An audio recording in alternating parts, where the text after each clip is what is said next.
In this video, I will guide you on how to fix Claude AI not working on Windows 11.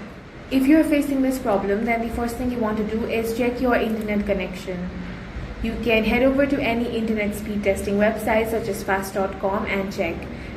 Internet is not the issue, then the next thing you want to do is log out of your account. So log out, then you want to log back in by entering your credentials.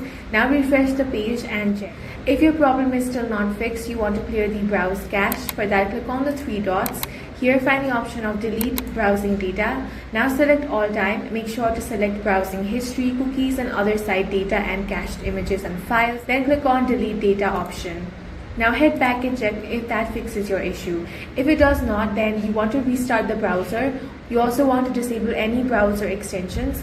Finally, you want to update your browser to the latest version. For that, you want to click on the three dots, select help. Now select the option of about Google Chrome and here update Chrome to the latest version. In this way, you can easily fix this problem. If you found this video useful, make sure to hit the like button and subscribe for more videos like this.